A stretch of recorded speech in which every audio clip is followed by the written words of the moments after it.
On. Bonsoir à tous pour une nouvelle édition des jeudis de la FGC, le rendez-vous des premiers jeudis de chaque mois. Ce soir, un grand merci à Jean-Pierre Museau parce qu'il nous a sauvés presque en dernière minute d'un problème de désistement.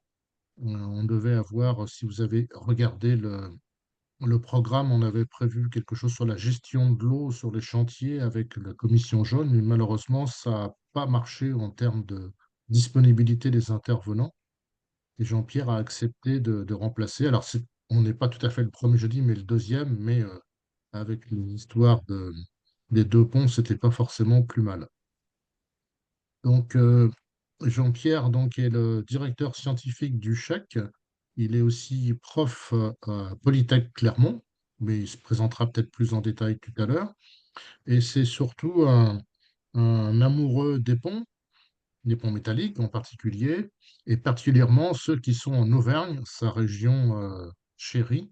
Et il faut dire qu'il est bien servi parce que dans cette région, il y a une collection de grands viaducs métalliques, entre autres ferroviaires, assez impressionnante. Et ce soir, on va parler uniquement du viaduc des Fades. Enfin, il va peut-être en parler un petit peu de quelques autres. On en parlait en aparté avant le début du webinaire, mais il pourrait passer la soirée entière à vous parler des ponts et des grands viaducs auvergnats. Donc, on s'est contenté du viaduc des Fades. Cette histoire a commencé il y a un peu plus d'un an, quand on a lancé une journée de visite technique sur ce viaduc en lien avec des associations locales. Et ce viaduc, vous allez le découvrir, il est magnifique, il est un peu méconnu. Il est maintenant désaffecté puisqu'il n'y a plus de ligne SNCF en service.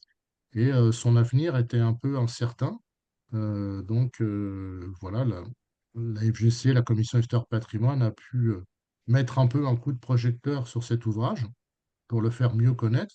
Et puis, il y a une idée qui est venue, puisqu'en fait, on se rend compte que la conservation des ouvrages, même avec une valeur patrimoniale importante, en fait, on n'arrive à s'en sortir que si on leur trouve un usage. Alors, ça peut être un usage touristique, une voie verte, etc. Mais ici, il y a une idée un peu originale, mais je la déflore pas. Il en parlera, Jean-Pierre, avec le lancement de la chaire FAStus. Voilà, je pense que le plus simple, c'est de te laisser la parole, Jean-Pierre, en rappelant simplement que vous pouvez trouver tous les replays des webinaires sur le site, hein. Celui-ci sera dès la semaine prochaine aussi en place sur notre site et que vous avez une belle collection de conférences diverses et variées. Et puis vous dire aussi que nous n'aurons probablement pas de séance en décembre, parce que là aussi, on a eu un problème de disponibilité des intervenants qui étaient prévus et que ça fait un peu trop juste pour retrouver quelque chose et puis lancer une annonce et récupérer des inscriptions. Voilà, on sera en vacances de Noël un peu plus tôt que prévu. Mais vous avez un rendez-vous dès le mois de janvier avec un collègue j'allais dire du CETRA, mais de la DGITM, euh, qui vous parlera des ponts types et de la mise à jour des nouveaux logiciels d'ouvrage type. Voilà, on a un petit peu de monde en place. Donc, Jean-Pierre, je te laisse attaquer. Eh bien, merci Didier. Bonsoir à tous. Donc aujourd'hui, moi, je vais vous parler de la construction du viaduc des Fades effectivement, comme vient de le dire Didier, de l'idée qui est née après le 27 juin 2024 de créer une chaire pour pouvoir étudier les ouvrages métalliques anciens. Alors, je me présente, oui, je m'appelle Jean-Pierre Museau. J'ai fait toute ma carrière à Polytech Clermont, une école qui s'appelait le CUST dans le passé, qui est née juste après 68, en 1969. Moi, j'y suis arrivé en 1973, le département de génie civil venait de se créer, et je l'ai quitté en 2011 pour faire 3 années après l'école d'architecture de Clermont, ce qui m'a fait voir un autre monde. Et puis, on m'a demandé de venir assurer la direction scientifique du chèque, ce que j'ai fait avec plaisir, et c'est vrai que ça me plaît beaucoup. C'est vraiment une école très, très particulière. et, et avec des étudiants très attachants. Donc, on en reparlera vers la fin. Alors, dans cette présentation, je vais d'abord montrer un petit peu quel a été le développement du réseau ferré français, parce que c'est quelque chose que j'ai découvert personnellement en faisant cette présentation, et je pense qu'on n'est pas tout à fait, on n'est pas nécessairement très informé sur tout ça. On verra ensuite ben, l'une des lignes, celle qui nous intéresse, c'est la ligne La Pérouse-Volvic, donc au nord de Clermont-Ferrand, et quel est le tracé a été retenu pour cette ligne. Cette ligne a nécessité de faire un grand viaduc. On va en voir le chantier de manière générale. On va détailler les maçonneries qui sont des, comme vous allez le voir, des piles et des culées assez exceptionnelles, surtout les piles. Et puis, c'est quand même plus mon domaine, la partie construction métallique. On va voir le tablier qui, lui, est métallique dans le détail, comment on l'a conçu, comment on l'a fabriqué, comment on l'a installé. Ensuite, bien sûr, comme tous les ouvrages, on l'a testé et puis mis en exploitation par la suite. On va voir ce qui est devenu ce viaduc aujourd'hui. Et pour terminer, je vous parlerai de cette fameuse chaire. Donc, développement du réseau français ferré, du réseau ferré français, excusez-moi, de 1827 à 2020. En fait, ça commence non pas à Paris comme d'habitude en France. J'ai entouré ici la toute première ligne avec ce petit rond. Cette première ligne, c'est Saint-Étienne-Andrézieux. Ça fait 21 km de long. Ça a été débuté en juillet 1825 et mis en service 2 ans après. L'idée était de transporter le charbon de Saint-Étienne jusqu'à la Loire, et donc il fallait pour cela franchir une voie terrestre, et donc on a mis en place une voie ferrée. C'est la première ligne qui a existé en Europe continentale, sachant bien sûr que les Anglais avaient commencé bien avant nous, puisqu'ils avaient leur première ligne dans le Surrey en 1803. À l'époque, on n'avait pas encore la traction vapeur et c'est des chevaux qui tractaient les trains avec des rails qui étaient faits en fonte, qu'on appelle en ventre de poisson. Et puis on va voir après, donc 1830, on va travailler sur Saint-Étienne en direction de Lyon. Alors voici une image qui montre la traction avec les chevaux. Là, on a l'impression que celui-là est gambade alors que l'autre, il tire un petit peu gentiment. Les autres, on sent que c'est beaucoup plus lourd. Là, on transporte le charbon justement et ils ont un peu plus de difficultés. Et puis, on est parti sur le premier service voyageur, justement. Comme on le voit, la ligne s'est développée à la fois sur Lyon et puis un petit peu plus au nord de Saint-Étienne. Premier service voyageur 1832, c'est Marc Seguin qui a, entre autres, introduit ces locomotives et on commence donc à fonctionner avec une traction vapeur. Après, ben, Paris va commencer à lui aussi s'équiper. On va mettre en place la ligne Paris-Saint-Lazare jusqu'à Saint-Germain-en-Laye. Ça fait 20 km de long, 1837, avec la première locomotive aussi qui permettait de faire ces trajets. Et puis maintenant, je vais vous le faire tous les 10 ans parce que sinon, ça serait bien sûr trop long. On va voir comment le réseau s'est développé progressivement. 1860, on a largement développé entre autres l'accès de Cherbourg et on avait besoin de transporter le poisson jusqu'à Paris, le poisson frais de la meilleure manière possible. Et comme on voit, le réseau augmente progressivement. Là, c'est la guerre de 1870, on perd l'Alsace-Lorraine. Ça continue, le réseau continue à beaucoup se développer. Comme vous le voyez, j'ai mis en vert ici, là où on aura le viaduc des Fades. On va voir à partir de quand ça va être effectivement relié. 1910, donc on ouvre la ligne, la Pérouse-Volvic. Ça a été ouvert le 10 octobre 1909. Et ça continue. C'était la première ligne qui permettait de... C'était une ligne, pardon, qui permettait de relier Clermont à Montluçon. Montluçon se trouve ici. Et on traverse donc une zone qui était un petit peu désertique. C'était les Combrailles. Et on va donc devoir traverser la Sioule. C'est là où on va construire le viaduc des Fades.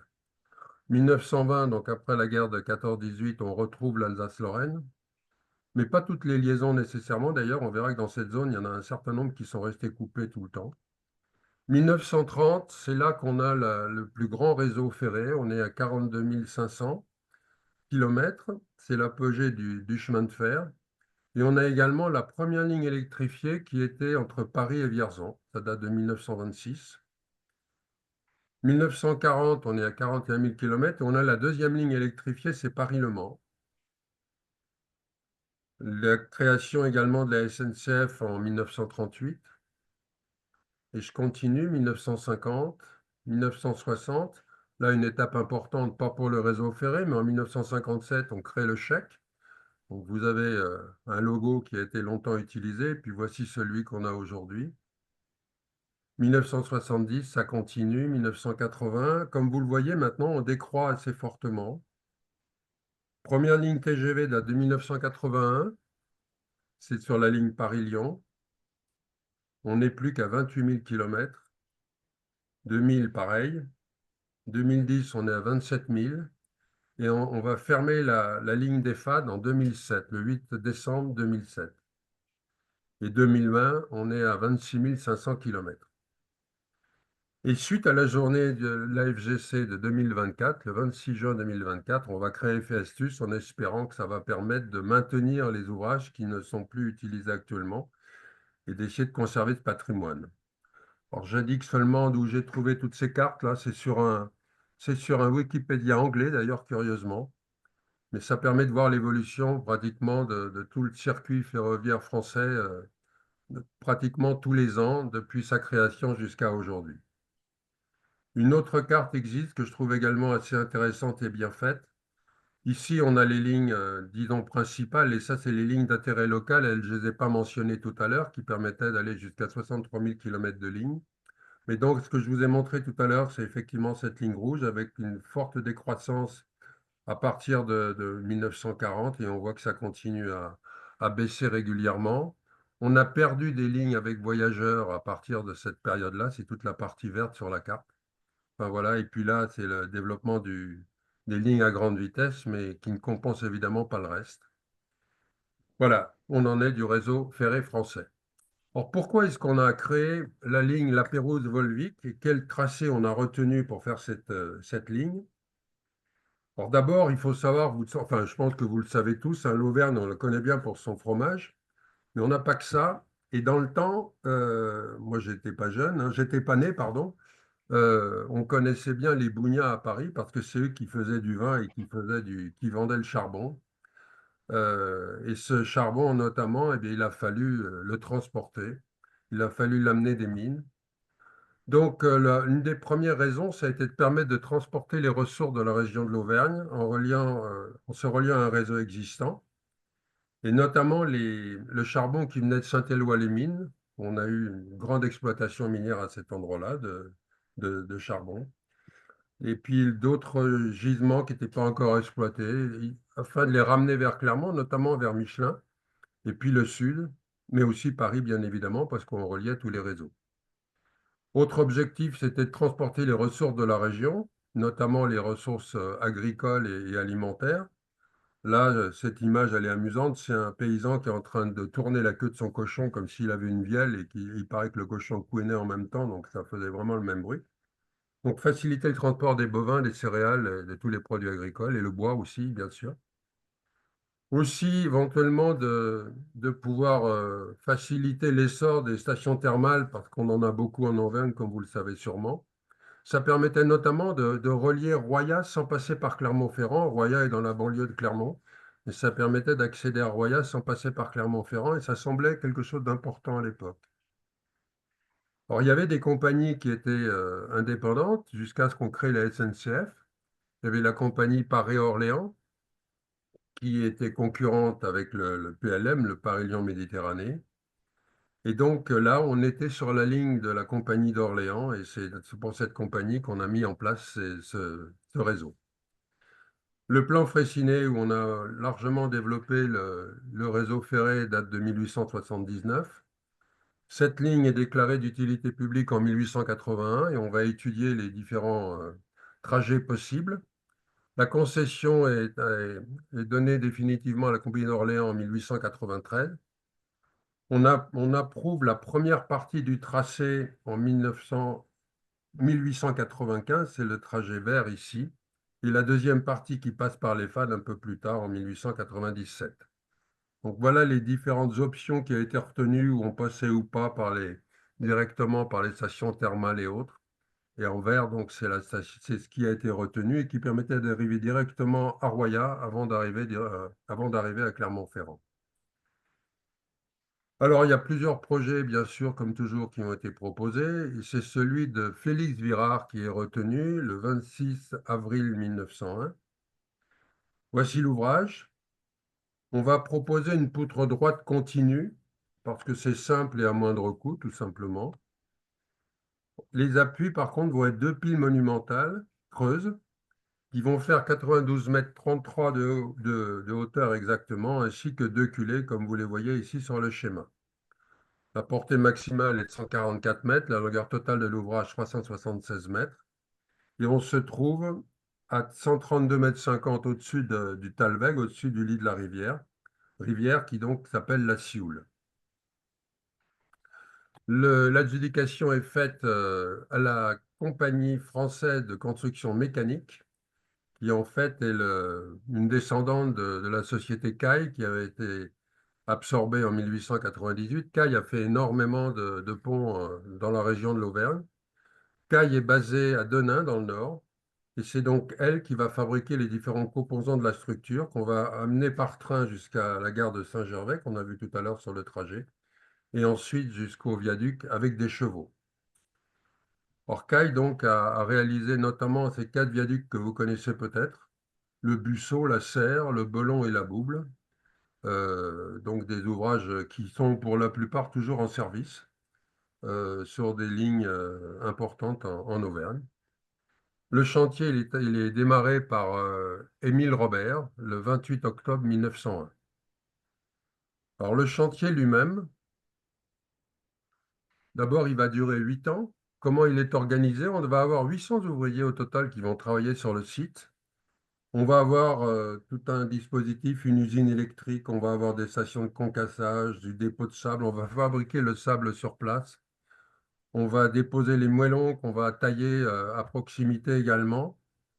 Les maçons de la Creuse vont être accueillis avec grand plaisir, hein. On est quand même dans des régions très proches. Donc il y a les maçons de la Creuse qui vont travailler beaucoup sur les maçonneries, mais aussi des ouvriers qui viennent de toute la France. On a 6 machines à vapeur, dont 3 locomobiles qui vont permettre de transporter les matériaux, de lever également les charges jusqu'à la bonne hauteur. On a une station électrique au gaz pauvre qui est mise en place, comme on le voit, vers le lit de la rivière. On va construire une passerelle de service pour pouvoir passer d'une rive à l'autre de la Sioule, pour amener tous les matériaux qu'il va falloir pour construire le pont, les moellons, le sable, la chaux, etc. On va mettre en place des plans inclinés parce que, comme on le voit ici, les pentes sont relativement abruptes. Donc, pour faire remonter les matériaux de l'atelier qui se trouvent au bord de la Sioule et puis aussi pour descendre toute la maçonnerie, notamment, jusqu'au point de départ sur les piles. Ici, on a une porte d'entrée qui permettait de rentrer dans la pile et on va voir que enfin, les deux piles sont un peu différentes, on le verra tout à l'heure, mais pour l'une, on va faire passer tous les gros moellons à travers directement à l'intérieur, alors que pour l'autre, on va les faire passer par l'extérieur. Là, on voit très bien les plans inclinés donc, qui permettent de descendre les matériaux. Voilà l'organisation du chantier. Donc, c'était un système, comme on le voit, où on se séparait de deux côtés les deux wagonnets qui étaient sur ces rails pouvaient se croiser donc, au milieu du cheminement. Et là, on a le début de la construction d'une des piles. Alors, 800 ouvriers, ça fait beaucoup de monde, d'autant qu'ils sont venus pour certains avec femmes et enfants. Donc, il fallait qu'ils puissent tout simplement vivre sur place, manger et dormir. Des femmes ont créé des petites gargotes ainsi que des lieux d'hébergement. Ça s'appelait les cambuses. Et souvent, ce sont des cabanes en bois. En voici quelques exemples au pied d'une des culées, là où on commence à mettre en place le tablier de l'ouvrage. Donc des cabanes qui sont pour certaines restées, qui sont devenues des hôtels ou des restaurants. Il y a aussi eu des hôtels et des restaurants construits de manière importante, mais donc il a fallu évidemment s'organiser dans un endroit où il n'y avait rien finalement. Alors les maçonneries, on les voit ici sur cette image, hein, les grandes piles de 92 mètres. Et puis Alors on verra que la culée ici a disparu pour laisser la place à un petit tablier. On verra pourquoi tout à l'heure. L'autre qui a été projeté est toujours en place ici. Donc les piles, c'est l'œuvre des maçons de la Creuse. C'est encore aujourd'hui les plus hautes piles maçonnées au monde. Donc 92 mètres 33, je l'ai dit tout à l'heure. Ça représentait un gros volume, évidemment, de matériaux à tailler, à découper et à amener sur place et à monter. Aujourd'hui, bien sûr, comme on le sait tous, hein, des piles comme ça, on les ferait en béton. C'est ce qui s'est fait à Millau notamment. Mais à l'époque, eh bien, on n'avait pas encore le béton et il fallait construire ça avec de la maçonnerie.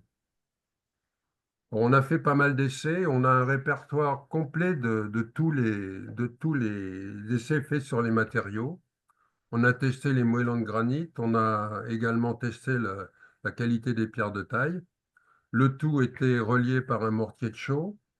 Là, vous avez les résultats d'essais à la compression, donc une compression traditionnelle, hein. Sur les moellons de granit, on obtenait 55 mégapascales. Sur les pierres de taille, 60 mégapascales. J'ai pris les unités d'aujourd'hui. Dans les rapports, évidemment, ce n'est pas ceux-là qui sont utilisés. On en verra un exemple tout à l'heure. Là, on mesurait le temps de prise de la chaux avec une aiguille de Vickers.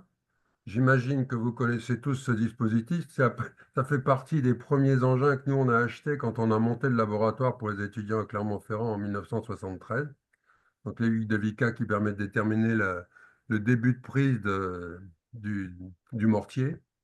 Et puis également des essais par traction directe, de manière à pouvoir donc qualifier la résistance du mortier. On a des relevés d'essai en fonction du temps, hein, pour la résistance à l'attraction du mortier, 28 jours, 3 mois, 6 mois, etc. Donc on a vraiment fait une grande campagne d'essai, on a vraiment suivi le chantier de très près. Ici, vous avez la résistance à la compression également en fonction du temps, avec les mêmes intervalles comme d'habitude, mais on a vraiment des mesures sur toutes ces périodes de temps. Il a fallu 37 000 mètres cubes de matériaux pour construire l'ensemble des maçonneries, sachant que le granit venait d'une carrière qui était à 11 km, donc pas tout à fait à côté quand même du chantier. On a concassé le sable sur place à proximité de la rivière, qui venait le sable des débris de taille des moellons de granit. Le transport, c'était des chariots tirés par des chevaux. Il y avait aussi un camion à moteur à explosion qui pouvait transporter 5 tonnes. Donc tous les équipements nécessaires pour ça. Comme vous le voyez, on a des belles photos. Il y avait un photographe qui était, alors je ne sais pas s'il était en permanence sur le chantier, mais en tout cas, il en a fait beaucoup des images. Voilà une idée du chantier, de la taille des blocs qui vont être utilisés. Ici, on a certainement les blocs de couronnement pour les piles. Comme vous le voyez, quand même de gros colis à manipuler avec les moyens de l'époque. C'est ça qui est toujours intéressant à comprendre, c'est qu'on avait quand même des moyens très limités pour bouger tout ça et les déplacer sur de grandes distances. Mais voilà l'allure des blocs tels qu'ils ont été taillés. Cette photo a été prise un 24 décembre de 1904 et les ouvriers sont là au travail. Alors il fallait 2 heures à ce qu'on appelait un pic à sous pour tailler un moellon et on a taillé entre 100 et 110, 100 000 et 110 000, rien que pour le parement des grandes piles. Et puis, il a fallu, pour monter les plières de couronnement, notamment, il a fallu monter tous les moellons, bien sûr, au fur et à mesure de l'élévation des piles. Mais il a fallu amener aussi les gros blocs du couronnement à plus de 90 mètres de haut. Et à l'époque, c'était évidemment quelque chose d'assez complexe à réaliser. On n'avait pas les moyens de levage qu'on a aujourd'hui. Si on regarde comment sont conçues les piles, donc plus de 92 mètres de hauteur, les arêtes sont paraboliques. On va voir tout à l'heure d'ailleurs qu'il y a l'équation qui est donnée sur un des plans. L'air à la base de ces piles, c'est pratiquement l'équivalent d'un court de tennis. C'est 255 mètres carrés. Au sommet, c'est 60 mètres carrés. Les fondations sont différentes selon la rive, 6 mètres sur la rive droite et 15 mètres sur la rive gauche. Et quand on regarde une photo en coupe, donc voici pardon, un dessin en coupe, on voit ici qu'on a une ouverture constante de 2 mètres de large sur toute la hauteur de la pile, alors que là, c'est variable en fonction de la hauteur. Voici un détail du couronnement. Et voici les équations dont je parlais tout à l'heure. Donc 2 mètres de large ici. Là, la largeur variable est indiquée précisément avec des cotes au centimètre. Et donc les arêtes paraboliques, voici les équations des paraboles pour chacune des faces, intérieure et extérieure. Alors 2 mètres de large, ça veut dire que par une pile, on a passé tous les gros blocs.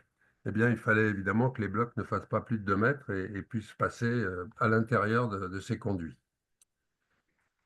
Alors, comment on les a montés? Du fait de la hauteur, donc on a mis en place des systèmes pour pouvoir lever à la fois les charges et le personnel, les maçonneries et le personnel lui-même. Jusqu'à 30 mètres, on utilisait une estacade, comme vous le voyez sur cette image, donc un plan incliné, et on montait les matériaux à l'aide d'une bigue. Au-delà de 30 mètres, eh bien, c'était plus possible de le faire de ce moyen-là, donc on a utilisé pour la pile numéro 1 une grue et un monte-charge sur la pile numéro 2. Vous les avez en dessin sur ce schéma. Pourquoi on n'a pas les deux mêmes systèmes? Tout simplement parce qu'au départ, quand on a voulu utiliser la grue, on montait dans cette espèce de cage là. Le personnel passait par une cage et était monté à hauteur. Par contre, les pierres étaient levées avec la flèche de la grue. Et c'était avec le même câble, ce qui veut dire qu'il fallait déplacer le câble. C'était très compliqué. C'est pourquoi on a décidé pour la pile numéro 2 d'utiliser ce système de monte-charge où tout passait à l'intérieur de la pile, à la fois les ouvriers, mais aussi les blocs, les gros moellons.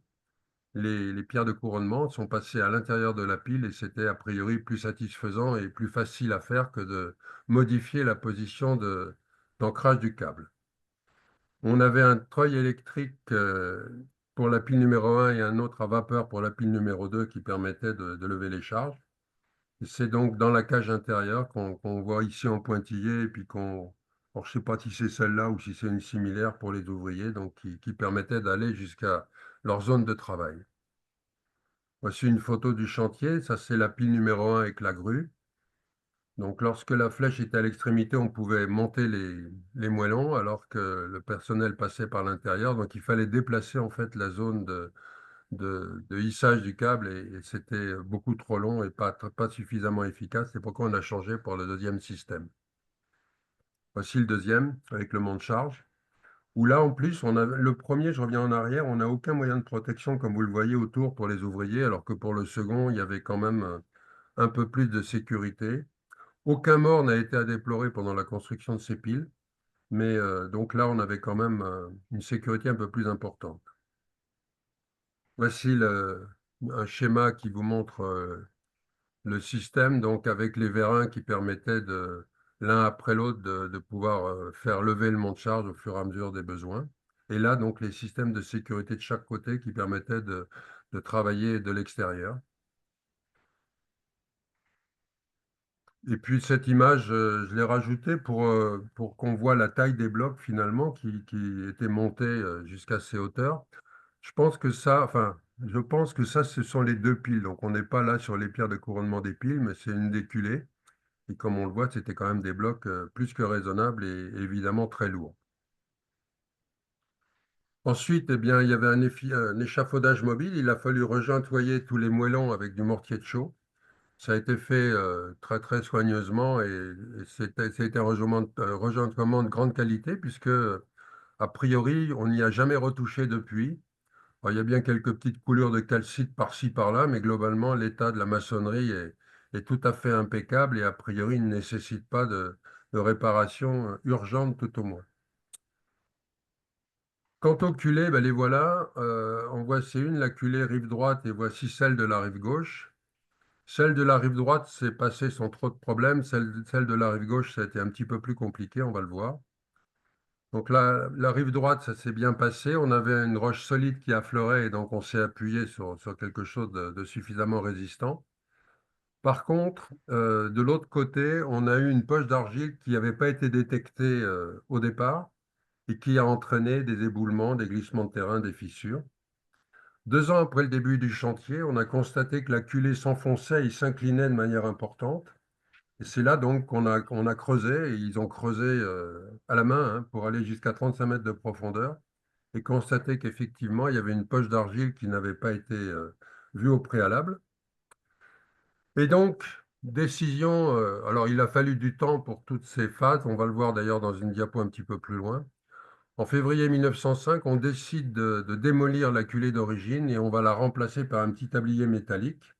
Bon, j'ai essayé de vous mettre ça sur le même dessin. Donc voilà au départ la culée qui était prévue. Et voici donc le petit tablier métallique qui a été mis à la place. Et si on regarde ça de plus près, donc voici ce petit tablier. Ça, c'est du coup, c'est devenu une pile à deux avant-corps pour pouvoir supporter justement le tablier de droite et le tablier de gauche. Il a fallu fonder jusqu'à 45 mètres de profondeur, ça a représenté 6000 mètres cubes de déblai. Et puis donc le petit tablier qui fait lui 52 mètres et qui remplace la culée tout simplement. Alors voici les délais, hein. On a constaté le problème en juin 1902. Les travaux ont été arrêtés en août 1903. On a décidé de démolir en février 1905 et on a reconstruit donc avec la nouvelle culée en juillet 1905. Tout ça a pris beaucoup de temps et du coup, ben, ça a été travail jour et nuit, 24 heures sur 24 pour arriver à rattraper le temps perdu et pouvoir livrer le pont dans les délais. Maintenant, le tablier. Alors, le tablier, d'abord, rappelons quand même quels étaient les âges de l'architecture métallique. Pour ce que j'en sais, en France. 1700, enfin en France, non, parce que 1779, ça c'est en Grande-Bretagne, quand on a commencé à faire la fonte à Coalbrookdale, jusqu'à peu près 1950. On a inventé le fer pudelé, si on peut dire, en 1840. Donc on a une période de chevauchement de 10 ans entre les deux. Le fer pudelé va à peu près jusqu'à 1900. Et on a commencé à faire les aciers plus récents en 1880 jusqu'à aujourd'hui. On va voir qu'on a des aciers plus modernes à partir de 1950, quand on va commencer à utiliser l'oxygène notamment. Et voilà donc les trois périodes des trois matériaux métalliques importants. Et le viaduc des Fats se trouve pratiquement au début de la construction en acier. Du coup, on va avoir les deux matériaux dans l'ouvrage et ça aussi, ça lui donne un intérêt. On va avoir non seulement du fer pudelé, mais aussi de l'acier. Donc on commence à utiliser de l'acier alors que le fer pudelé reste encore disponible. Et le gros intérêt, en fait, c'est que l'acier coûtait beaucoup plus cher que le fer pudelé. Et évidemment, dès qu'on parle prix, vous savez très bien qu'on préfère toujours ce qui coûte le moins cher. Et donc on a essayé de continuer à utiliser du fer pudelé, mais simplement pour les éléments dits secondaires. Les poutres principales vont être faites en acier et tout ce qui est élément plus secondaire sera fait en fer pudelé. Bon, des exemples de construction en fer pudelé, vous les connaissez tous, hein, c'est la Tour Eiffel et le viaduc de Garabit, par exemple. Alors, le fer pudelé, c'est un matériau assez bizarre. C'est un fer pratiquement pur, il y a très très peu de carbone. On utilise la fonte en fusion qu'on va décarburer par pudelage, c'est-à-dire un brassage avec un ringard. Un peu comme on brasse la bière, en fait, on va agiter tout simplement le métal en fusion et ça va permettre de brûler les scories et de l'affiner. L'inconvénient, c'est que ce matériau, comme vous le voyez sur l'image, il coule pas, hein. Il ne peut pas être fondu. On obtient une sorte de pâte. Et le seul moyen de la mettre en forme, c'est de le laminer ou de taper dessus, le forger. C'est pourquoi on l'appelle aussi le fer forgé, le fer pudelé. Alors, c'est un matériau qui est assez résistant en compression et en traction, alors que la fonte est très résistante en compression, mais pas en traction, donc c'est un gros avantage. C'est un matériau qui est assez ductile et moins fragile que la fonte, mais il est très anisotrope. En fait, quand on regarde des éprouvettes de fer pudelé, voilà ce que ça donne. Ça, c'est des essais qu'on a fait au labo de Clermont. Donc, une éprouvette de traction, tout ce qu'il y a de plus classique. Quand on le regarde de près, on voit ici les couches qui sont créées par la frappe au pilon. On a vraiment des lits qui sont quand même collés les uns aux autres, mais on comprend bien que le comportement va être très anisotrope, hein. Euh, Regardez ce que ça donne en flexion. Ça, c'est du fer pudelé et ça, c'est de l'acier moderne. On n'a pas les mêmes capacités d'allongement qu'on peut l'avoir quand même pour un acier. Et donc des caractéristiques mécaniques très différentes. Quand on regarde de plus près, les limites de l'élasticité sont tout à fait comparables aux aciers qu'on utilise couramment aujourd'hui. De même que la contrainte de rupture, mais dans le sens longitudinal. Si on regarde ce qui se passe dans le sens transversal, c'est pratiquement zéro. De même, les allongements entre 5% et 25%, presque comme les aciers d'aujourd'hui, encore une fois, et dans le sens transversal, c'est pratiquement zéro. En dessous, je vous ai mis la valeur du module d'élasticité longitudinale qu'on utilise dans les calculs. C'est 160 gigapascales au lieu des 210 pour l'acier. Et puis, bah, à l'époque, alors c'est difficile d'avoir les prix exacts, mais d'après ce que j'ai pu trouver dans la littérature, l'acier coûtait à peu près 2 fois le prix du fer pudelé. Donc, c'est effectivement une bonne raison pour essayer quand même d'utiliser du fer pudelé quand on le pouvait. Les matériaux toujours, l'acier, donc l'acier doux, lui, il a des propriétés semblables à celles du fer puddlé, mais euh, il est plus résistant et on peut aussi bien le laminer que le fondre, donc c'est beaucoup plus facile à obtenir les produits qu'on va utiliser ensuite dans les différents éléments de construction. C'est aujourd'hui le matériau qu'on utilise en construction métallique couramment. Et si on compare les deux, fer puddlé, le sens longitudinal et l'acier doux, ben, vous voyez, les limites d'élasticité sont assez comparables. L'acier doux de l'époque, hein. Le pourcentage de carbone, il n'y en a pratiquement pas dans le fer puddlé, alors qu'on est entre 0,2 et 1% avec l'acier doux. Résistance ultime, bah, là encore, elles sont très comparables entre le fer puddlé et l'acier doux, de même que les allongements pour cent. Donc, on a vraiment des matériaux comparables, mais pas dans tous les sens de sollicitation des pièces. Et ça, évidemment, ça cause un vrai problème. Pour ce qui est des réglementations en vigueur, eh bien, celle des ponts métalliques date, je vous ai mis les dates ici où sont sorties les différentes réglementations, 1858, 69, 70, 77, etc., jusqu'au premier fascicule 61 de 1960. Les FAD étant construites entre 1900 et 1909, c'est donc les règles de 1891 qui vont être en vigueur. Voici par exemple les charges retenues pour les convois, donc 56 tonnes pour la locomotive, 24 pour le tender, une autre locomotive ici à 56 tonnes, un autre tender, et puis les wagons chargés, 16 tonnes chacun. Voilà. Alors, on dispose de toute le mémoire technique de calcul de cet ouvrage, euh, tout à fait clair, écrit à la main, très joliment écrit à la main, avec évidemment tous les étapes de calcul, notamment les diagrammes de moment qu'on aime bien quand on est ingénieur et surtout qu'on enseigne au chèque et qu'on apprend ça à nos étudiants. Voici donc l'allure du diagramme de moment, par exemple, enfin l'un des diagrammes de moment. On a également le détail de toutes les sections qui vont être utilisées pour réaliser les poutres en treillis donc, qui constituent l'ouvrage, avec les détails de calcul, les sections, les hauteurs au-dessus du centre de gravité, le moment résistant, etc. Alors, tout ça a été calculé par un sous-ingénieur principal des ponts et chaussées qui s'appelle Hippolyte Dufal. Et il nous a donc donné tous les détails de calcul, en sachant qu'ils ont pris un coefficient de 11,45, ça c'est des kilos par millimètre carré, qui était donc la contrainte auquel ils avaient droit et qu'ils ne devaient pas dépasser pour la poutre. Alors on a les lignes d'influence également, comme on fait dans tous les projets encore aujourd'hui, bien sûr, hein. Alors, si on regarde les détails de calcul, on les a, on voit que l'article du règlement imposait justement de ne pas dépasser la limite de 11,50 décanewtons par millimètre carré, oui, je dis bien.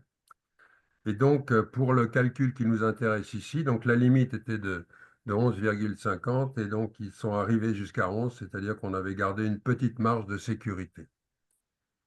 Alors, vous savez tous, j'imagine, ça c'est quelque chose que j'aime bien montrer aux étudiants pour qu'ils soient bien conscients de comment fonctionne un treillis. On a des fois du mal à ce qu'ils nous disent a priori si une diagonale est tendue ou comprimée. Membrure supérieure, membrure inférieure, les diagonales, pardon, je suis allé trop vite, les montants. Or, si on charge une poutre comme ça, bah, elle va se déformer de cette manière. Et on voit bien que cette barre-là va tendance à se raccourcir alors que celle-là va s'allonger. Ça, ils devraient l'avoir de manière intuitive, mais ce n'est pas toujours le cas. La membrure inférieure s'allonge, donc elle est tendue. La membrure supérieure se raccourcit, donc elle est comprimée. Pareil pour ces diagonales et en traction pour celle-ci. Et qu'est-ce qui se passe dans un caisson en treillis, comme celui du viaduc des Fades? On a donc deux poutres en treillis parallèles verticales. On les relie par un contreventement horizontal supérieur et par un contreventement horizontal inférieur. On va avoir à l'extrémité des contreventements verticaux. Et lorsque le vent va souffler sur l'ouvrage, c'est-à-dire perpendiculairement aux charges apportées par le poids propre et puis par les convois ferroviaires, eh bien, voici les éléments qui vont être les éléments porteurs du système. Et donc, ça va se déformer de cette manière. On a négligé ici la partie de contreventement qui est en compression parce qu'elle risque de flamber. On va garder simplement celle-ci. Et voici donc comment sont sollicitées les barres sur un treillis, un caisson en treillis. Alors, pour les fades, pour les poutres, on a retenu de l'acier pour les membrures supérieures et les membrures inférieures, pour l'âme des treillis principales, pour les pièces de pont, les longerons sous rail et pour tous les goussets d'assemblage. Par contre, les autres organes du tablier vont être en fer pudelé, c'est-à-dire tout ce qui est entretoisement et contreventement, le platelage, la passerelle de service et les garde-corps. Quant aux appareils d'appui, il y en a un fixe et trois mobiles pour permettre la dilatation, tout simplement. Tous les quatre sont en acier moulé. Quant aux rivets, ils vont être réalisés à partir d'un acier extra doux. Alors, voici une coupe du tablier de l'ouvrage. On va voir qu'est-ce qu'est en acier, qu'est-ce qu'est en fer pudelé dans ce tablier. Donc, membrure inférieure, membrure supérieure, comme on le voit ici. Les âmes du treillis, donc les diagonales que l'on voit quand on voit une photo de l'ouvrage, sont en acier. Les pièces de pont, donc, qui portent directement les longerons sous rail, sont en acier également. Par contre, les entretoises en partie inférieure, le contournement vertical, le platelage en partie supérieure, la passerelle de service et les barres anti-flambement sont elles aussi en fer pudelé. Et quand on regarde une photo et non plus un dessin, voilà ce que ça donne avec le repérage des poutres principales, encore une fois, qui elles sont toutes en acier. Et en fait, c'est tout ce qui est à l'intérieur pratiquement du caisson qui se trouve en fer pudelé. Seules les pièces de pont, donc là-haut, sont également en acier. Quant au système d'appui, donc un appui fixe sur la pile numéro 1 et 2, un appui fixe, on le voit ici en représentation à dessin, on va le voir une photo juste après. Ça, c'est un appui mobile sur la pile numéro 2 et carrément des appuis à rouleau sur les deux culées. Bon, voilà en photo ce que donne, et aujourd'hui, hein, ces appuis. Donc voici l'appui fixe, voici le premier appui sur la pile numéro 2 et puis les appuis à rouleau sur les culées.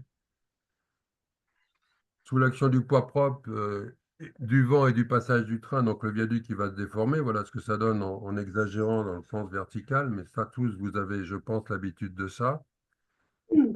Et donc on va limiter les flèches de l'ouvrage, et c'est ce qu'on va vérifier d'ailleurs quand l'ouvrage sera terminé.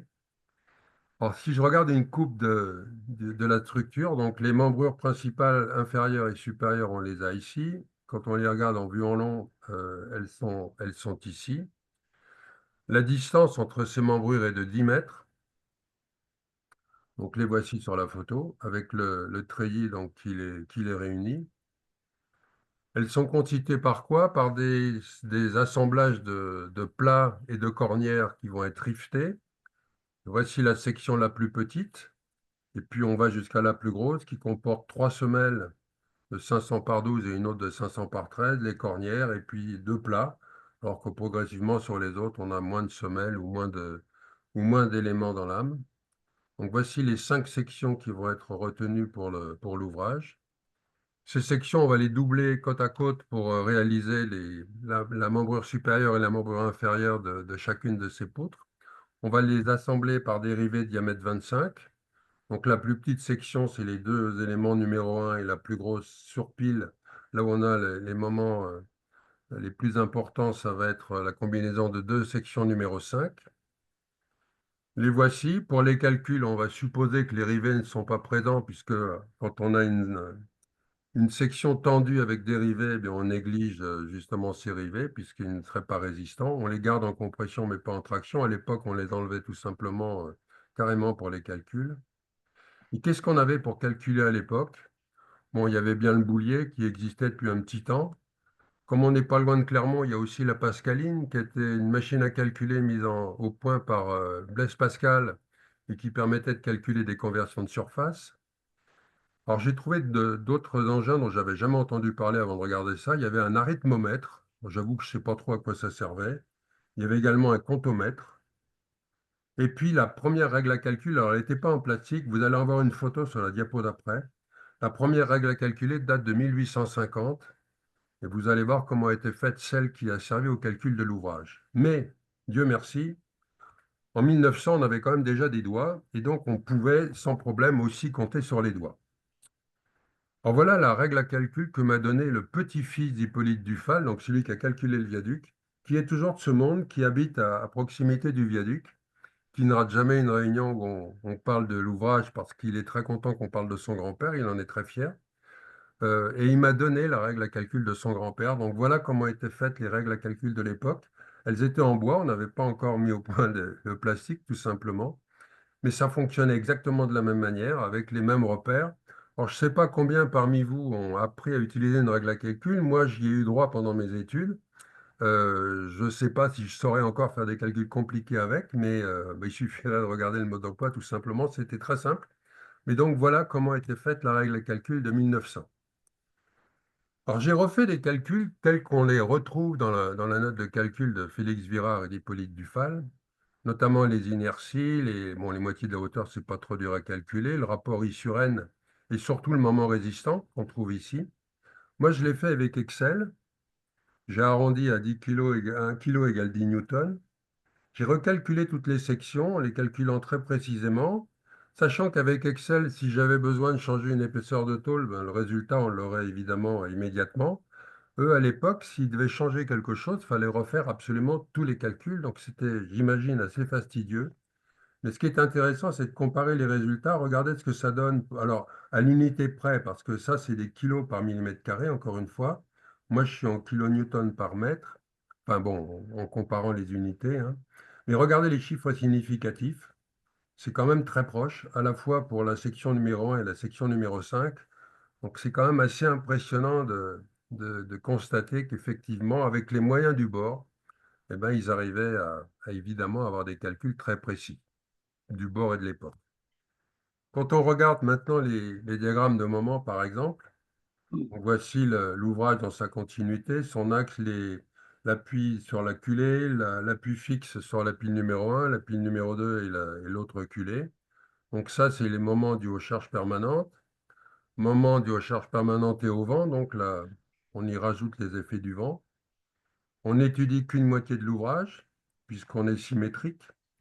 Donc voici ce que donne la moitié de l'ouvrage, et je reprends les diagrammes qu'on avait tout à l'heure.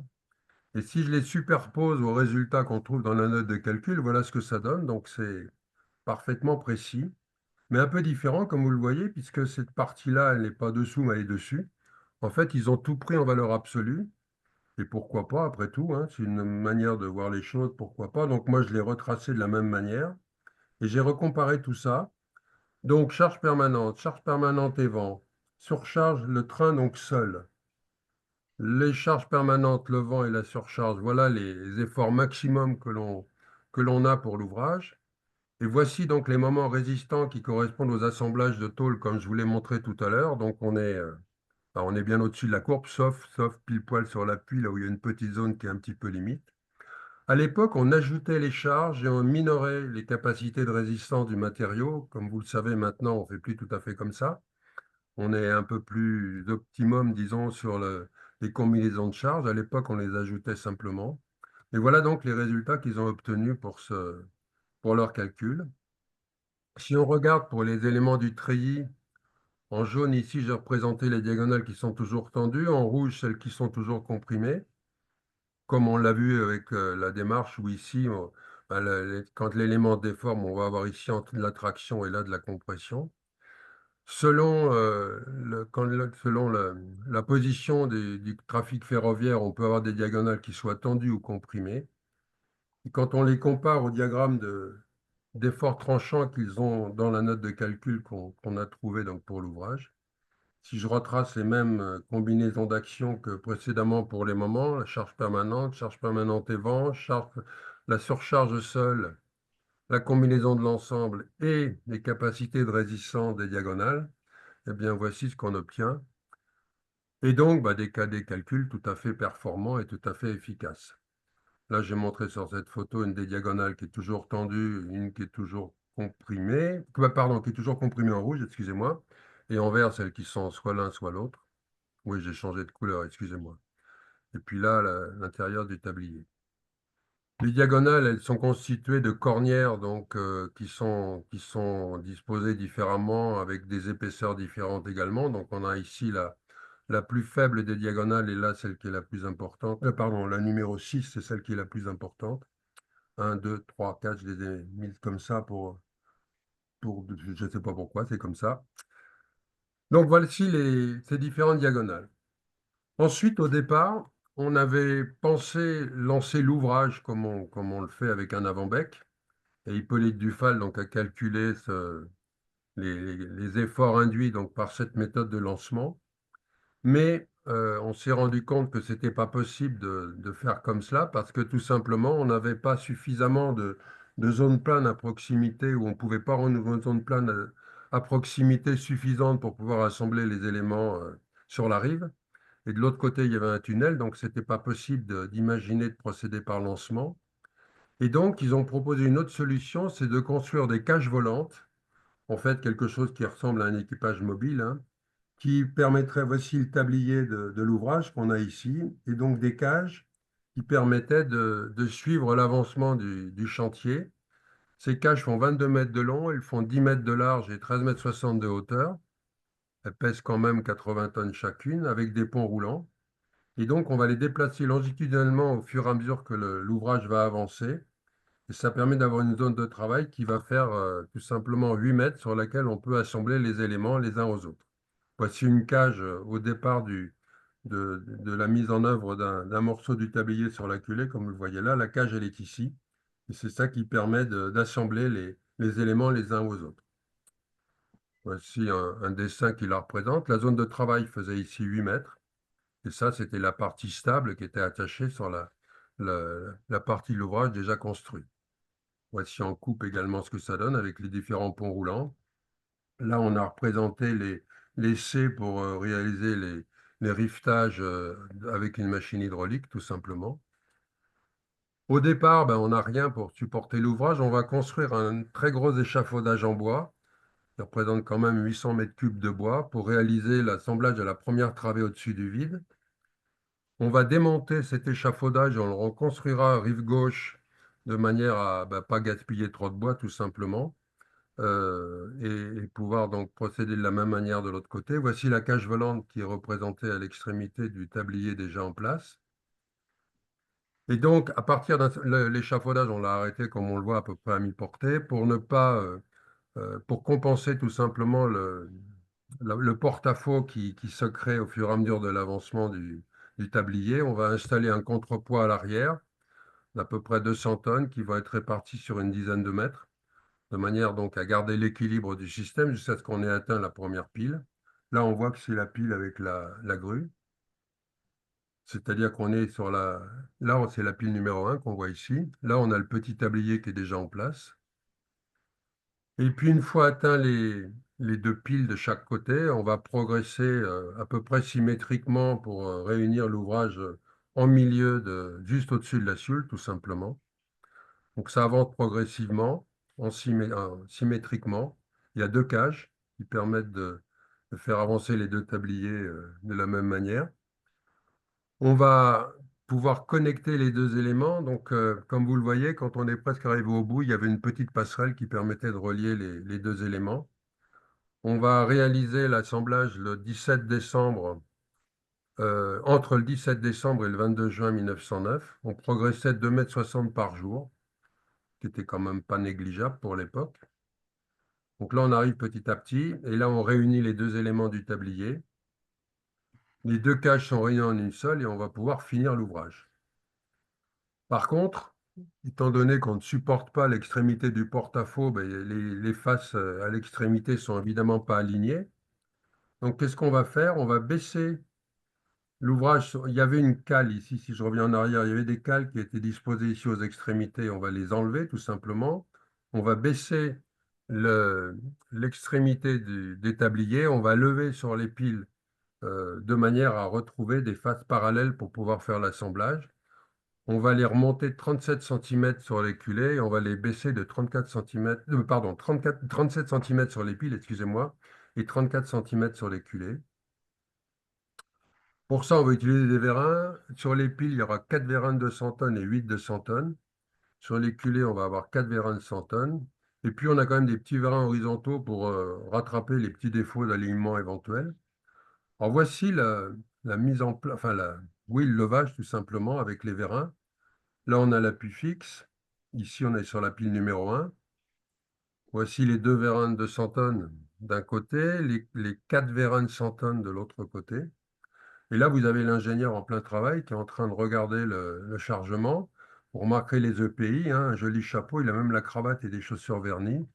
Là-bas, il y a les ouvriers également qui sont pas loin et qui évidemment sont intéressés par ce qui se passe. Donc ça permet d'aligner les deux morceaux de tablier. Les faces maintenant sont parallèles et on peut effectivement réaliser l'assemblage final des éléments. Ça va avoir lieu à 10 heures du matin. On va commencer par mettre en place les membrures inférieures, le 18 mai 1909. À 15 heures, on va constater quand même qu'il y a un décalage, que la partie à l'ombre est plus courte que la partie au soleil, tout simplement à cause de la dilatation, hein. Et donc, on va mettre, en attendant que les choses s'arrangent, on va mettre des boulons provisoires de diamètre un peu plus petit. Et le lendemain matin, une fois la nuit passée, que les températures se sont uniformisées, eh bien, on va pouvoir constater que les trous sont parfaitement alignés et on va pouvoir faire le montage final. Ça veut dire qu'on va remplacer 10 000 boulons provisoires par les rivets définitifs. Alors voici quelques images qui montrent le rivetage, justement. Celle-là est assez célèbre, on la retrouve dans de nombreux livres. C'est la mise en œuvre donc, du rivetage avec la boutrolle et la contre-boutrolle. Il a fallu 1 million de rivets pour cet ouvrage à peu près, 240 000 posés sur site et les autres dans l'usine à Delin, et on les amenait donc par train et par cheval, comme on a vu précédemment, les pièces prémontées. Voici un C de rivetage, donc lui qui marchait de manière hydraulique. Et là, vous avez la photo d'un mousse qui est en train de chauffer les rivets pour les amener à la bonne température. Un rivet, on monte à peu près à 1100 degrés pour le positionner à 900 pour faire le rivetage correct. Donc, c'était des jeunes ouvriers qui faisaient ça. Voici une équipe d'ouvriers sur le dessus d'une des cages volantes où on voit les différents ponts roulants qui étaient utilisés pour le système. Voilà, une fois le tablier fini, eh bien, on va réaliser les premiers essais. Les essais vont avoir lieu en septembre 1909. On va faire passer deux locomotives à des vitesses différentes, puis un train long de poids de 1075 tonnes, comme on le voit là. Et on va mesurer les flèches. Donc voici une photo du train long lourd et long sur le viaduc. On va mesurer les flèches. On avait calculé des flèches de presque 52 mm au centre et un peu plus de 41 sur les travées de rive, à 48 mètres de la culée, là où la flèche est la plus importante. Et en fait, on a observé des flèches beaucoup plus petites, 26 mm au centre et 32 mm sur les travées. Et donc, eh bien, le responsable du chantier, Félix Virard, a dit que les résultats étaient tout à fait satisfaisants et donc on avait toutes les garanties de sécurité pour cet ouvrage. On a inauguré l'ouvrage en grande pompe le 10 octobre 1909 avec le ministre du Travail et puis toutes les autorités du coin. Alors, je montre à titre comparatif les tableaux de poids de chacun des matériaux, acier, fer pilé, acier moulé, donc le total. Un total de 2535 tonnes pour l'ensemble de l'ouvrage. Qu'est-ce que ça a coûté? Maçonnerie et partie métallique, 35 et 51% respectivement. Il y a eu la partie démolition qui a coûté un petit peu, 0,8%. Il a fallu également pour les maçonneries utilisées qu'on a dû démolir 3,4%. Enfin voilà le détail un peu des poids. Prix total de l'ouvrage, 3 700 000 francs euh, pour l'époque. Et si on regarde sur la ligne dans son ensemble, la ligne a coûté 18 millions de francs. Et donc, 13% a été pris par le département et la compagnie d'Orléans. L'État a mis 85% en gros sur l'ouvrage, sachant que le viaduc, pour l'ensemble de la ligne, a représenté 20% de son coût. Ensuite, eh bien, l'ouvrage a vécu. On y a transporté de l'acier spécial qui est fabriqué par une entreprise qui s'appelle Aubert et Duval et qui est tout à fait proche du viaduc, qui est dans la ville des Ancises, qui est à en gros 5 km du viaduc. 50 000 tonnes d'acier, par exemple, ont été transportées en 1955. On a noté différentes périodes. En 1958, c'est 750 000 tonnes à peu près de charbon qui vont être déplacés grâce au train. Et puis, à partir de 1965, on va avoir une chute brutale de la fréquentation de la ligne. Elle était avant de 200 voyageurs par jour. Ça va beaucoup diminuer à partir de cette période. En décembre 2007, on va arrêter la ligne tout simplement. Et en juin 2020, on va mettre en service le Vélorail c'est l'utilisation qu'on en a trouvé pour essayer de le préserver. Alors, d'où viennent les images que je vous ai montrées? Elles viennent de cette association qui s'appelle Sioule et Patrimoine, où là, on a une base énorme de photos, de notes de calcul, de plans, tout ça de très bonne qualité. On en a des scans d'ailleurs qui sont tout à fait disponibles, hein. Et les photos ont été prises par un photographe qui s'appelait Achille Michel, et c'est lui qui a suivi le chantier sur toute sa période. L'association Sous les patrimoines bah, diffuse des publications comme ici pour le centenaire ou je ne sais plus à quelle période ça s'est fait. Voilà, pour le centenaire ici de l'ouvrage, le 20 septembre 2009, il y avait une rétrospective totale du chantier. Il y a eu un autre numéro qui est paru un petit peu plus tard, en 2019. Donc si ça vous intéresse, hein, cette association, je vous ai mis là les coordonnées, sachant que c'est pour un prix modeste de 20 euros par an. Aujourd'hui, qu'est-ce qui est devenu le viaduc? Ben voilà, c'est le Vélorail. Et c'est pas rien, il y a eu 32 000 utilisateurs en 2024, donc c'est quand même quelque chose d'assez important. Là, on traverse le viaduc avec ce Vélorail. Là, vous avez un barrage, il y a une usine électrique à proximité, une usine qui produit donc de l'électricité hein, avec ce barrage poids. Voici le viaduc aujourd'hui dans son état. Il y a un peu de peinture ici parce qu'il y a une route en dessous et je ne sais pas qui a eu l'idée d'éviter les coulures de corrosion sur la route. Voici le dessus du tablier lors d'une visite avec la SNCF. Voici un des détails d'un appui mobile, l'appui de la pile numéro 2. Voici l'état des traverses, des rails et de tout le système roulant. Voici l'intérieur du tablier aujourd'hui. Alors, quand on le regarde de près, en fait, la corrosion n'est pas gigantesque, hein. On va voir que justement, quand on regarde de près, en fait, les angles sont restés des angles. Et il y a juste une petite couche de corrosion en surface, mais ce n'est pas très grave. Ce qui est plus inquiétant, comme on a vu les deux sections en T qui sont jumelées pour faire des U, bah, toute la poussière, les feuilles mortes et tout s'accumule à l'intérieur et ça facilite l'humidité et la corrosion, c'est pas terrible. Mais sinon, globalement, l'ouvrage est dans un état tout à fait acceptable. Voici une photo de la visite du 27 juin 2024, donc lors de la journée technique de la FGC. Vous reconnaissez notre ami Didier qui est là, ou on reconnaît Bernard Quesnay qui est où, qui est pas loin, je ne sais plus où il est, je ne le retrouve plus, il est là tout simplement, Didier. Donc ça, c'était tous les visiteurs de cette journée technique du 27 juin 2024, et c'est là que l'idée est venue de lancer la chaire, sachant qu'on avait demandé un sponsoring pour financer cette journée et qu'on avait un petit peu de surplus qui a été attribué à Sous les patrimoines. Et donc, ça a permis ça, le 15 octobre dernier, donc il y a tout juste un mois, de permettre excusez-moi, aux élèves de Polytech Clermont, bah, eux aussi, de venir voir le Vélorail. Ça, c'est les profs qui sont sur le Vélorail et voici tous les étudiants qui ont bénéficié de ça. Donc, merci aux sponsors qui nous ont aidés à faire ça. Et maintenant, bah, la chaire. Alors, j'ai mis une photo couleur parce que c'est maintenant plus récent. La chaire Héphaïstus, bon, on a essayé de trouver un acronyme, enfin plutôt une définition anglaise pour que ça aille bien avec les lettres. Enfin, en clair, l'objectif, c'est de faire diagnostic, entretien et réparation des ouvrages métalliques du patrimoine. Alors, tous les ouvrages métalliques, on ne veut pas se limiter aux ponts et viaducs. Ça concerne vraiment l'ensemble des ouvrages, aussi bien les serres, ça c'est le Grand Palais pendant sa réhabilitation, ça c'est la charpente de la cathédrale de Chartres, par exemple, ça c'est un grand 8, téléphérique, porte d'écluse, pylône, gare, dôme des grands magasins, par exemple, kiosque à musique, ça fait aussi partie des ouvrages métalliques. Toutes ces structures sont concernées par la chaire. Pour les préserver, donc l'idée c'est de les préserver, développer des techniques de conservation, analyser, valider les techniques de décapage et les méthodes d'entretien anti-corrosion en respectant l'environnement, concevoir des outils de surveillance et de suivi de ces ouvrages, Avoir également un regard critique sur l'évolution des règlements, notamment les eurocodes, de manière à être cohérent avec justement ce qui existe.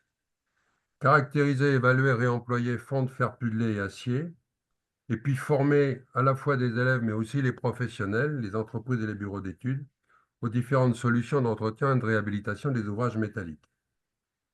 Pour 4 tâches: histoire des structures, caractérisation des matériaux de construction, évaluation et expertise des ouvrages et réparation et réemploi éventuel si on démonte.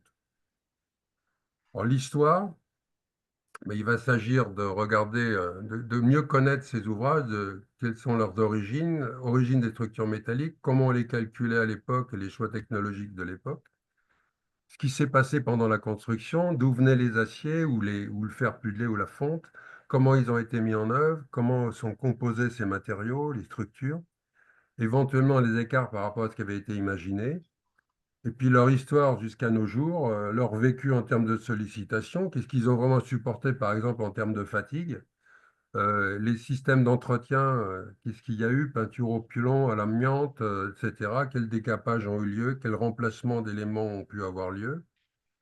Donc le livrable de cette partie-là, c'est de construire une grande base documentaire sur les différents types d'ouvrages qui existent en fonction des époques, de conforter les bases de données qui existent sur l'évolution des règlements et des méthodes de calcul et de donner des éléments sur les différents acteurs, à la fois entreprises et concepteurs. Or, pour ça, il y a déjà beaucoup de choses qui sont faites avec la FGC notamment, où vous trouvez énormément d'éléments sur les acteurs et sur certains vieux ouvrages. Il y a aussi, par exemple, le site Vieux-Pont mis en place par Jean-François Douroux, qui est également une bonne base de départ, ne serait-ce que sur l'évolution des règlements. Mais ça mérite d'être développé largement et complété et puis mis à disposition. La tâche numéro 2, qui concerne les matériaux par eux-mêmes, métallurgie, corrosion, procédés de décapage et de protection. Revoici un peu plus détaillé que ce que je vous ai montré tout à l'heure, l'évolution des matériaux en fonction du temps. On va essayer de répertorier les matériaux de construction, regarder les micrographies et les structures des matériaux métalliques qu'on utilisait, selon les provenances et les périodes de production. Et puis regarder les différents types de corrosion. J'en ai cité 5 ici qui sont assez connus les unes et les autres. Voici un exemple d'un détail du viaduc des Fades aujourd'hui où on voit que la peinture a eu quelques petits soucis. Il y a de la corrosion, mais bon, il faut la caractériser tout simplement. Essayer de voir comment on peut valider et comparer des techniques de décapage et de protection anti-corrosion. Regardez par exemple les systèmes de grenaillage, aérogommage, laser, les jets d'eau, etc. Beaucoup de choses sont possibles pour faire du décapage. Évaluer leurs effets environnementaux. À Polytech Clermont, par exemple, il y a un département de génie biologique qui serait très intéressé pour voir justement l'impact sur l'environnement. Analyser et développer des procédés de détection de la corrosion, quelle nature et quelle ampleur. Analyser les moyens de protection qui existent en regardant encore une fois leur impact sur leur environnement. Ensuite, les structures par elles-mêmes, bien, diagnostiquer, analyser le comportement mécanique de la structure et comment on peut évaluer sa robustesse. Ça, c'est un exemple d'un pont qui est à proximité de Clermont, un petit peu à l'est, à une quinzaine de kilomètres de Clermont, qui a été réhabilité il n'y a pas longtemps. Les piles sont en pierre de Volvic, le tablier est en fer pudelé. Il fait 152 mètres de long. Il a été inauguré en 1899, à peu près dans la même période que le viaduc des Fades. On a fait là-dessus des essais de traction. Voici un résultat sur une éprouvette, par exemple. Des essais de flexion d'une poutre. Le laboratoire est disponible pour faire ce genre d'essai. On peut également modéliser le comportement de ces différentes poutres. Ensuite, mesurer, donc instrumenter, faire la métrologie pour le suivi de la structure et de la prévention. Euh, une start-up, justement, qui émane de Polytech Clermont, qui est pilotée par Alain Châteauneuf, qui s'appelle Sideco, a déjà travaillé notamment sur les ponts connectés et est prête à travailler sur le sujet. Et puis, dans le même esprit, pour l'expertise des structures, c'est regarder la réévaluation structurelle des ouvrages existants, c'est-à-dire notamment vis-à-vis de l'Eurocode 0, qui, comme vous le savez, doit réarriver en 2027, puisqu'on va avoir de nouveaux règlements, un nouveau corpus Eurocode en 2027. il faut qu'on prenne en compte ce qu'on sait sur les structures pour justement éviter d'être, enfin, essayer d'avoir des coefficients partiels aussi raisonnables que possible et pas avoir trop de précautions inutiles pour ce genre d'ouvrage. Ensuite, réparation, réemploi, eh bien, il faut examiner les solutions et les stratégies de réparation, essayer de les comparer, voir leurs avantages et leurs inconvénients, comment on peut les améliorer, comment on peut les optimiser. Voir également ben, les ouvrages riftés anciens, comment on peut les renforcer, avec les techniques classiques de triplure, par exemple, de placolé, de soudure, etc., si les matériaux le permettent. Et puis voir comment on peut éventuellement remployer les matériaux, puisque ça se développe de plus en plus, cette manière de traiter ce qui reste après une démolition d'ouvrage. Voir comment on peut réutiliser les composants issus d'ouvrages métalliques déconstruits. Donc, créer une plateforme d'information, de conseil et de partage. D'abord, pour essayer de promouvoir la construction métallique, mais aussi consolider les connaissances sur les structures anciennes du patrimoine. Une plateforme de recherche et de développement afin d'essayer d'aligner la recherche et l'enseignement avec les besoins industriels. Ça, c'est vous tous qui nous écoutez, qui êtes capables de nous dire en fait de quoi vous avez besoin et ce sur quoi il faudrait qu'on travaille. Et puis une plateforme de formation avec les différents types de formation qu'on peut imaginer pour les membres de la chaire et les élèves, mais aussi pour développer une offre pédagogique autour des enjeux de demain qui sont entretien et réparation des structures métalliques. On sait qu'on construira moins de neufs que d'anciens, donc il faut commencer à être très performant sur le sujet. On a lancé la chaire il y a un mois à peu près à Polytech Clermont, c'était le 16 octobre 2025. On l'a relancé au Chèque la semaine dernière, jeudi dernier exactement, le 6 novembre, voici les photos prises lors de la manifestation. D'ailleurs, à ce sujet, vous avez une exposition sur le viaduc des Fades qui est toujours en place au Chèque et qui va l'être jusqu'aux vacances de Noël à peu près. Et également plein de livres sur des ouvrages anciens que Jean-François Douroux a amenés et peut vous faire consulter. Donc vous êtes les bienvenus pour venir les consulter, les admirer. C'est vraiment des ouvrages extrêmement impressionnants. Cette chaire donc, va être fondée sur des membres fondateurs. Pour ça, il y a deux écoles qui sont les membres fondateurs, c'est Polytech Clermont et le Chèque. Il y a des laboratoires associés, on en a cité là quelques-uns, notamment ceux de Clermont, et des campus des métiers, à la fois Clermont, mais aussi Felletin, par exemple, qui est très intéressé avec son BTS de construction métallique. Les membres actifs, bah, il va falloir évidemment qu'on trouve les moyens pour financer tout ça. Les membres actifs, bah, il y a plusieurs moyens de financer avec des possibilités offertes qui varient en fonction des financements. Là, je vous ai détaillé, je ne vais pas les lire tous, ça serait stérile. Mais donc, selon le financement qu'on obtient, eh bien, évidemment, les droits des résultats vont en évoluant. Et puis, on peut aussi avoir des membres bienfaiteurs qui feraient des dons ou des mécènes qui viendraient nous aider à faire fonctionner tout ça. Pour l'instant, il y a 6 entreprises ou entités qui ont dit qu'ils étaient partants pour nous soutenir et nous parrainer. Il faut qu'on affine tout ça, mais on sait que c'est que le début et on espère que vous allez nous rejoindre nombreux. Donc pour nous rejoindre, eh bien, vous pouvez à la fois contacter Jean-François Deroux ou moi-même au Chèque, et puis à Polytech Clermont, Hélène de Benast, qui est également la coordonnatrice de la chaire. Voilà, j'en ai fini. J'ai à peu près respecté le temps, je pense. Merci pour votre attention et à votre disposition si vous avez des questions. Ouais, j'ai été un petit peu plus long, Didier. Toutes mes excuses. Oui, oui, mais Il y c'était avait des tellement, choses à dire.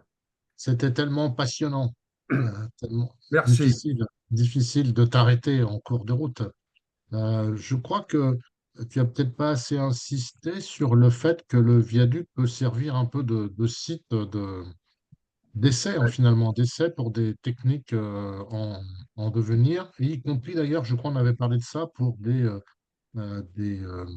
investigations par des cordistes, par exemple, pour que des ouais, gens puissent se servir du viaduc, de la hauteur des piles pour finalement tout à fait. Ben, obtenir des qualifications. j'ai essayé d'aller un petit peu vite à la fin et j'ai été trop vite, tu as raison.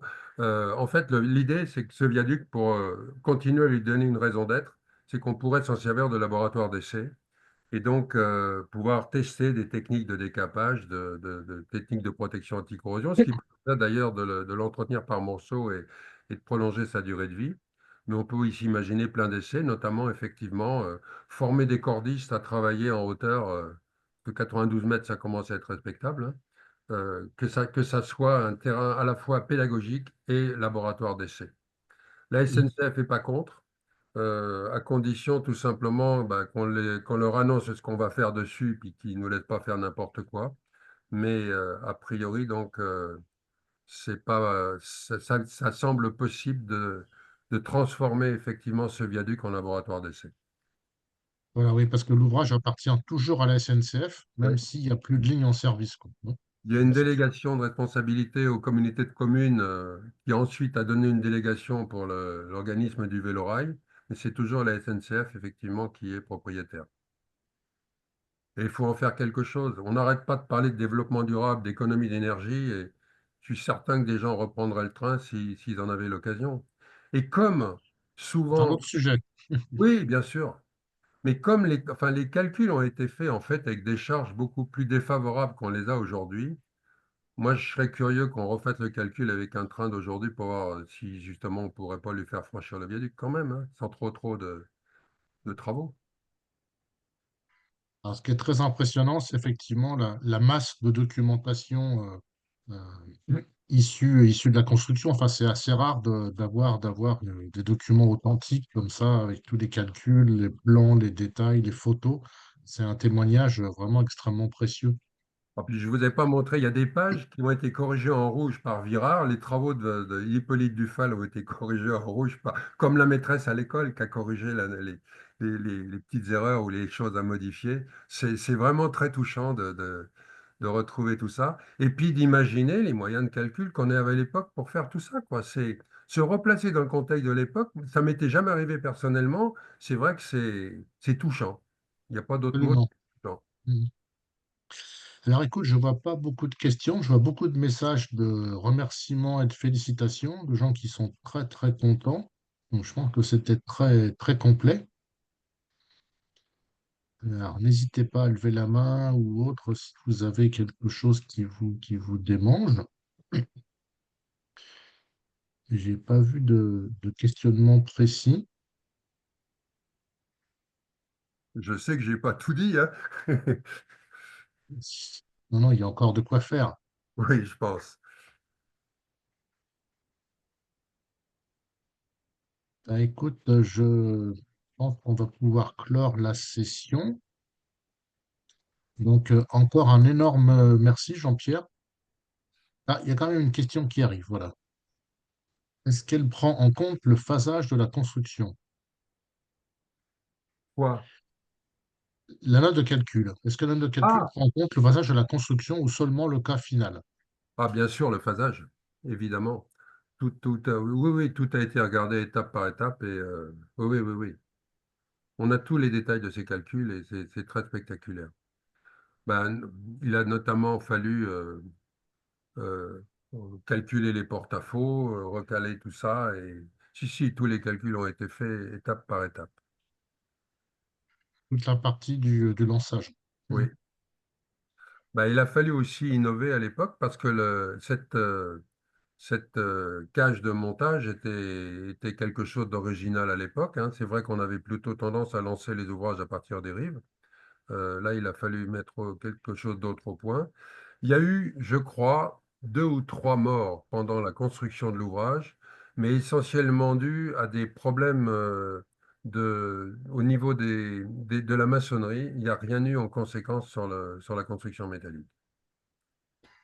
Et pour l'époque, c'est quand même pas mal, parce que comme on a vu, les EPI n'étaient pas très très présents ni sur la tête des ouvriers, enfin, c'était un peu acrobatique en haut des piles, hein. Il y a une Moi, autre petite j'arrive pas à question. imaginer, c'est comment ils ont monté les blocs de couronnement des piles dans la pile elle-même. Ça faisait 2 mètres de large, l'ouverture, donc c'était quand même pas énorme. Comment on a réussi à caler tout ça? Ça a quand même, enfin, Le guidage. Mhm. ouais. Il y a une autre petite question sur le concepteur du Viaduc des Fades. Est-ce qu'il a conçu d'autres grands ouvrages connus ou encore existants? Je ne connais pas d'autres ouvrages qu'il ait fait. C'est donc Félix Virard qui l'a conçu avec Hippolyte Dufal. Et à ma connaissance, c'était les seuls ouvrages qu'ils ont réalisés tous les deux. Ok, Et Caille a pris la responsabilité des maçonneries d'ailleurs, parce que c'est lui qui devait le faire au départ, a déclaré forfait, je crois. Et c'est donc l'entreprise de construction métallique qui a pris la responsabilité de la construction de la maçonnerie, ce qui n'était pas courant non plus pour l'époque.